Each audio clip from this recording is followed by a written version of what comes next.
অবশেষে নীরবতা ভাঙলেন Neymar junior.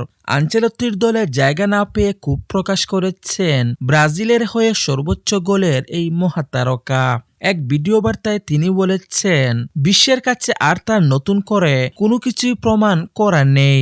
দলে জায়গা না পাওয়া নিয়ে হতাশা থাকলেও আবারও বিশ্বকাপ খেলার আকুতি প্রকাশ করেছেন সাবেক বার্সেলোনার এই তারকা। মার্চ উইন্ডো সামনে রেখে আবারও ফিরছেন ব্রাজিলের জার্সি গায়ে, এমন স্বপ্নেই হয়তো বিভোর ছিলেন নেইমার জুনিয়র। কিন্তু কার্লো আনচেলত্তি তার সেই স্বপ্নে ঢেলেছেন হিমশীতল পানি। বিশ্বকাপের আগে ফ্রান্স এবং ক্রোয়েশিয়ার বিপক্ষে যে গুরুত্বপূর্ণ ম্যাচ দুটি পর্যবেক্ষণ করে স্কোয়াড সাজাবেন সেলেসাও বস, সেখানে রীতিমতো উপেক্ষিত ব্রাজিলের সর্বোচ্চ গোলের এই মহাতারকা। আনচেলত্তির এই সিদ্ধান্তে এখন অনেকটাই সংকটে নেইমারের বিশ্বকাপ সম্ভাবনা। কারণ দলের নিয়মিত ফুটবলারদের বাইরে রেখে নিশ্চয়ই 2023 সালে সবশেষ জাতীয় দলে খেলা নেইমারকে প্রাধান্য দেবে না সিবিএফ ম্যানেজমেন্ট।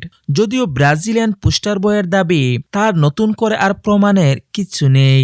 এক ভিডিও বার্তায় নেইমার বলেন, আমাকে কারো কাছে কিছু প্রমাণ করার প্রয়োজন নেই। আমি একটা সর্বোচ্চ সম্মানের সাথেই বলছি, পুরো বিশ্ব জানে। চাইলে তারা আমার ম্যাচ দেখতে পারে, এমনকি অনুশীলনও। আমি 10 বছর আগের নেইমার নই, এখন সবকিছুই আলাদা। আমি আমার খেলাটা এমনভাবে উন্নত করেছি যা আমার জন্য প্রয়োজনীয়। আমি জানি আমার কি যোগ্যতা এবং মাঠে আমার কতটা প্রভাব। ইনজুরির কারণে নেইমারের ক্যারিয়ার মধ্যগগন ছিল মেঘাচ্ছন্ন, কিন্তু বারবার ফিরে আসার চেষ্টা করেছেন তিনি। সেই তাড়না থেকেই আরও একবার ফিরতে চান জাতীয় দলের জার্সিতে। বিভিন্ন সময় ইঙ্গিত দিয়েছেন এবছরই হতে পারে জাতীয় দলে তার শেষ অধ্যায়, একই সঙ্গে এটাই তার শেষ বিশ্বকাপও। এ নিয়ে নেইমার বলেন, এটাই আমার শেষ বিশ্বকাপ। জাতীয় দলে এটা আমার শেষ বছর কিনা জানি না, কিন্তু শেষটা কাছে চলে এসেছে। প্রথমবার জাতীয় দলে ডাক পাওয়ার পর থেকেই আমি সবসময় জানতাম পরের স্কোয়াডে আমি থাকবো, কিন্তু এবার অনিশ্চিত। তবে এটা ঠিক, অবশ্যই আমি বিশ্বকাপে যেতে চাই, আর সেটাই আমাকে অনুপ্রাণিত করে।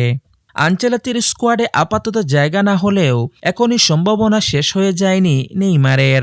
কারণ বিশ্বকাপ স্কোয়াড ব্রাজিল ঘোষণা করবে আগামী 18 মে। এর মধ্যে পুরোপুরি ফিট আর ফর্মে চলে এলেই তাকে আর উপেক্ষা করার সুযোগ থাকবে না সিবিএফ এর।